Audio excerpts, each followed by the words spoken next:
ওম নমো ভগবতে বাসুদেবায়। জয় শ্রীকৃষ্ণ। রাধে রাধে। বন্ধুরা, আজ 12ই জ্যৈষ্ঠ, ইংরাজি 27শে মে, বুধবার। আর আজকের দিনে সম্পন্ন হতে চলেছে পুরুষোত্তম মল মাসে শুক্লপক্ষের পবিত্র একাদশী পদ্মিনী একাদশীর ব্রত। ভগবান শ্রীহরি বিষ্ণু এই পদ্মিনী একাদশীর ব্রত সম্পর্কে স্বয়ং বলেছেন যে ব্যক্তি ভক্তি সহকারে এই পদ্মিনী একাদশীর ব্রত পালন করে থাকেন তাকে আমি তার ইচ্ছা অনুসারে ফল প্রদান করে থাকি। আর বন্ধুরা, এই বছর 2026 সালে জ্যৈষ্ঠ মাস হলো মল মাস বা অধিমাস।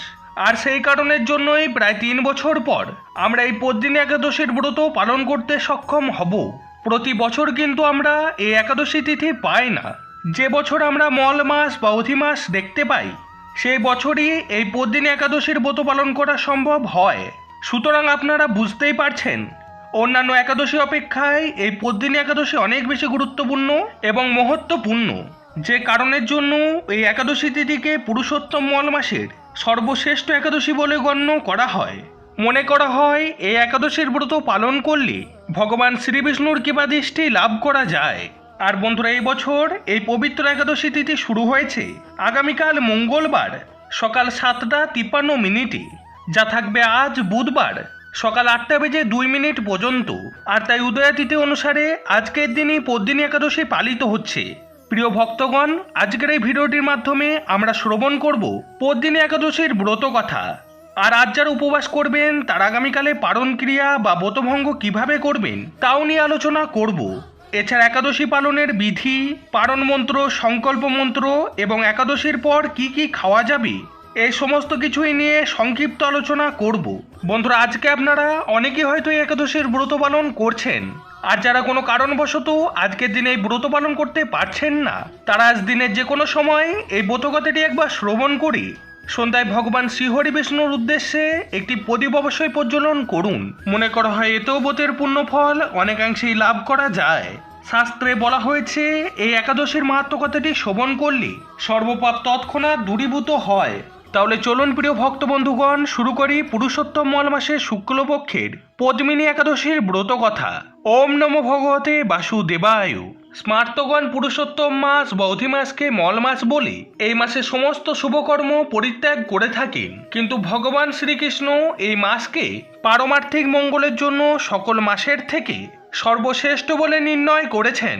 তিনি নিজের নাম অনুসারে এই মাসের নাম পুরুষোত্তম মাস রেখেছেন। যুধিষ্ঠির বললেন, হে জনার্দন, আমি বহু ধর্ম এবং ব্রতের কথা শুনেছি।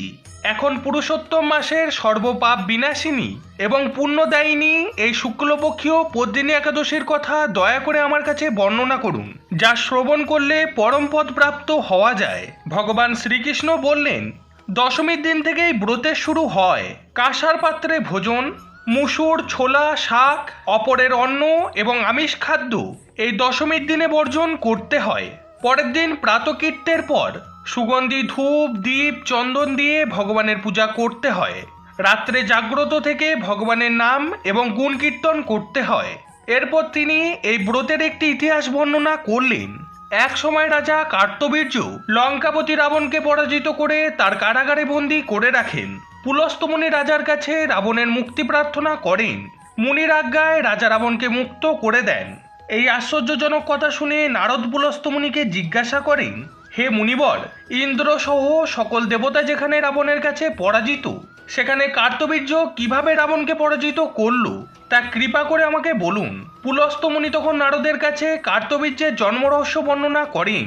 ত্রেতা যুগে হৈহয় বংশে কৃতবীর্য নামের এক রাজা ছিলেন। মহিষ্মতিপুরে তার রাজধানী ছিল। রাজার 1000 পত্নী ছিল, কিন্তু রাজ্যভার গ্রহণের মতো কোনো পুত্র রাজার ভাগ্যে ছিল না। দেবতাদের আরাধনাতেও তার কোনো সুফল মেলেনি। অবশেষে সাধুদের আজ্ঞা অনুসারে বিভিন্ন ব্রত তিনি পালন করা শুরু করলেন। তথাপি রাজা ছিলেন অপুত্রক। মন্ত্রীর উপরে রাজ্যভার অর্পণ করে তপস্যায় যাবেন বলে স্থির করলেন রাজা কৃতবীর্য। বরানী মহারাজ হরিশ্চন্দ্রের কন্যা পদ্মিনী ছিলেন অত্যন্ত পতিব্রতা। স্বামীর সঙ্গে তিনিও তপস্যায় যাবেন বলে মন্দার পর্বতে গমন করলেন। সেখানে প্রায় 10,000 বছর ধরে তারা কঠোর তপস্যা করলেন, কিন্তু তারপরেও রাজা কৃতবীর্য পুত্র সন্তান লাভ করতে পারেননি। রানী পদ্মিনী মহাসাধ্বী অনুসূয়াকে জিজ্ঞাসা করলেন, হে সাধ্বী, পুত্র লাভের জন্য আমার স্বামী 10,000 বছর তপস্যা করেও বিফল হয়েছেন। এখন যে ব্রত পালনে ভগবান প্রসন্ন হয়ে অতিশ্রেষ্ঠ পুত্র দান করেন, সেরকম কোনো উপায় বা বিধান আমাকে বলুন। পদ্মিনীর প্রার্থনায় অনুসূয়া প্রসন্ন হয়ে বললেন, 32 মাস অন্তরে এক অধিমাস বা পুরুষোত্তম মাস আসে। এই মাসে পদ্মিনী এবং পরমা 2 একাদশী। এই ব্রত পালন করলে পুত্রদাতা ভগবান শীঘ্রই প্রসন্ন হবেন। অনুসূয়ার নির্দেশে পদ্মিনী পরম শ্রদ্ধায় এই একাদশীর ব্রত পালন করলেন। সেই ব্রতে সন্তুষ্ট হয়ে স্বয়ং ভগবান গরুর বাহনে আরোহণ করে পদ্মিনীর সম্মুখে উপস্থিত হলেন। ভগবান বললেন, হে ভদ্রে, আমি প্রসন্ন হয়েছি। পুরুষোত্তম মাসের সমান কোনো মাস আমার প্রিয় নয়। এই মাসের একাদশী আমার ভীষণ প্রিয়। তুমি সেই ব্রত যথাযথভাবে পালন করেছো, তাই তোমার ইচ্ছা অনুসারে আমি তোমাকে একটি বর প্রদান করব। ভগবানের স্তব করে রানী বললেন, হে ভগবান, আমার স্বামীকে আপনি বর প্রদান করুন। ভগবান তখন রাজার কাছে এসে বললেন, হে রাজেন্দ্র, আপনার অভিলাষিত বর আপনি প্রার্থনা করুন। রাজা তখন মহানন্দে বললেন, হে জগৎপতি মধুসূদন, আমি এমন পুত্র চাই যাকে মানুষ, নাগ, দৈত্য, রাক্ষস কেউই পরাজিত করতে পারবে না। ভগবান তখন রাজার ইচ্ছা অনুসারী তাকে বর প্রদান করে সেখান থেকে অন্তর্হিত হলেন। রাজা মহানন্দে পত্নী সহ গৃহে ফিরে এলেন। যথাসময়ে রানী পদ্মিনীর গর্ভে মহাবলশালী এক পুত্রের জন্ম হয়। মহারাজ কৃতবীর্য পুত্রের নাম রাখেন কার্তবীর্য। ত্রিলোকে তার সমান কোনো বীর ছিল না, আর সেজন্যই দশানন রাবণ তার কাছে পরাজিত হয়েছিল।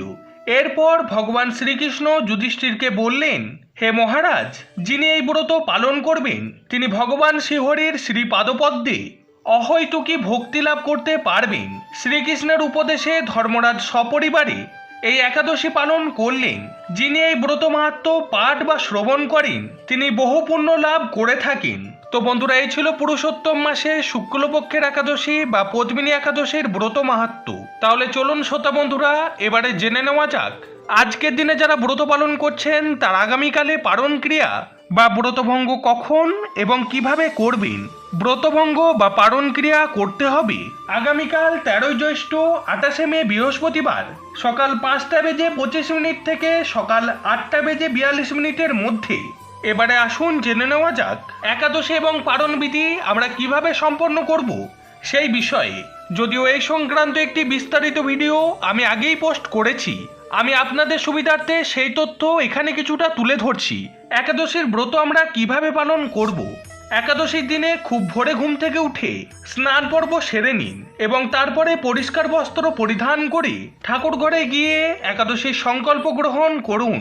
মনে রাখবেন, একাদশী পালনের আগে সংকল্প গ্রহণ করা অত্যন্ত আবশ্যক। আপনার ইষ্ট দেবতা বা ভগবানের সামনে বসে মনে মনে বলুন, হে পুণ্ডরীকাক্ষ, হে অচ্যুত, আমি সমগ্র দিন উপবাস থেকে একাদশীর ব্রত পালনের জন্য মনস্থির করেছি। আমি যাতে এই ব্রত নিষ্ঠার সাথে পালন করতে পারি তার জন্য আপনি আমার সহায় থাকবেন। একাদশীর সংকল্প মন্ত্রটি আপনি এইভাবে উচ্চারণ করতে পারেন, একাদশাম নিরাহার স্থিতাহাম অপরেহানি ভোক্সামি পুণ্ডরীকাক্ষ শরণং মে ভবাচ্যুত।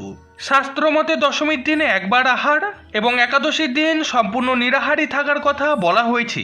যদি তাতে আপনি অসমর্থ হন তাহলে শুধুমাত্র একাদশীর দিন নিরাহার থাকতে হবে।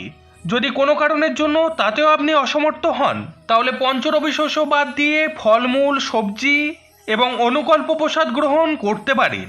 পঞ্চরবি শস্য অর্থাৎ চাল বা গম জাতীয় কোনো খাবার, ডাল এবং সরিষার তেল একাদশীর দিনে বর্জন করার কথা বলা হয়েছে। অনেকে আমাকে প্রশ্ন করেন যে একাদশীতে ওটস বা ডালিয়া জাতীয় খাবার খাওয়া যাবে কিনা।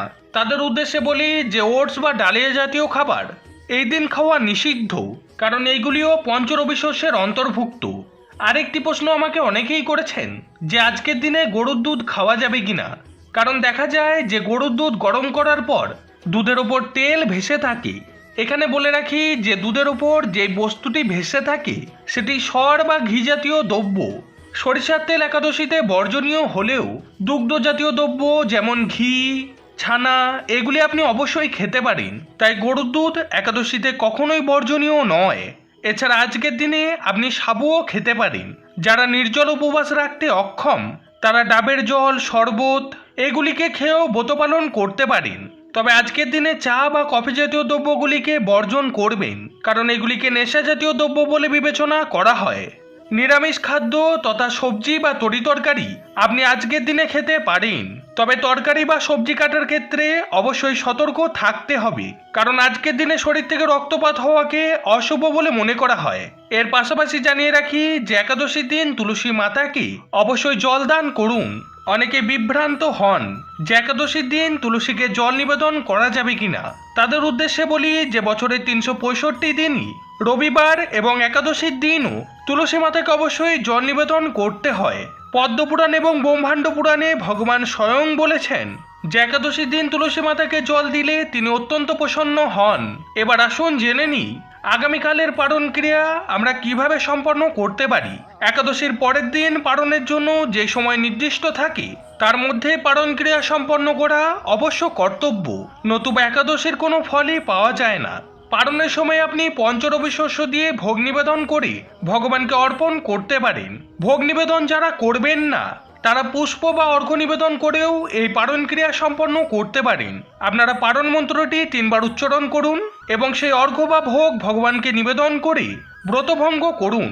পারণ মন্ত্রটি আপনি এইভাবে উচ্চারণ করতে পারেন: ওম অজ্ঞান তিমিরান্ধস্য ব্রতে নানেন কেশব প্রসিদ্ধ সম্মুখ নাথ জ্ঞান দৃষ্টি প্রদৌ ভব। অর্থাৎ, হে কেশব, আমি অজ্ঞানতারূপ অন্ধকারে নিমজ্জিত হয়ে আছি। হে নাথ, এই ব্রত দ্বারা আমার প্রতি প্রসন্ন হয়ে আমাকে জ্ঞান দৃষ্টি প্রদান করুন। শ্রোতা বন্ধুরা, পরিশেষে একটাই কথা আপনাদের বলবো যে একাদশীর ব্রত পালনের প্রকৃত উদ্দেশ্য কেবলমাত্র উপবাস করা নয়, বরং নিরন্তর ভগবানের নাম স্মরণ, মনন এবং শ্রবণ কীর্তনের মাধ্যমে আজকের দিনটি অতিবাহিত করতে হয়। এই দিনে যে কোনো রকমের পরনিন্দা, পরচর্চা, মিথ্যাবাসন, রাগ এইগুলিকে পরিহার করুন। কোনো অভাবী মানুষ বা পশু পাখি যদি এই দিন আপনার বাড়িতে আসে তাহলে কখনোই তাদেরকে খালি হাতে ফেরাবেন না। আপনার সামর্থ্য অনুযায়ী খাদ্য বা অর্থ দিয়ে তাদের সাহায্য করুন এবং আনন্দের সঙ্গে এই একাদশীর ব্রত পালন করতে থাকুন। তো বন্ধুরা, আজকের ভিডিওতে পর্যন্তই। ভিডিওটি দেখে যদি আপনাদের ভালো লাগে তাহলে অবশ্যই ভিডিওটিকে একটি লাইক করে কমেন্টে পুরো শ্রদ্ধার সাথে লিখে দিন জয় শ্রী হরি বিষ্ণু। আর বন্ধুরা, এই চ্যানেলে যদি নতুন হয়ে থাকেন তাহলে অবশ্যই চ্যানেলটিকে সাবস্ক্রাইব করে পাশে থাকা বেল আইকনটিকে অলে সেট করে দিন এরকম নিত্য নতুন ভিডিও প্রতিদিন দেখার জন্য। ঈশ্বরের কাছে প্রার্থনা করি আপনারা সবাই ভালো থাকুন, সুস্থ থাকুন। জয় শ্রীকৃষ্ণ, রাধে রাধে। ভিডিওটি সম্পূর্ণ দেখার জন্য অনেক অনেক ধন্যবাদ।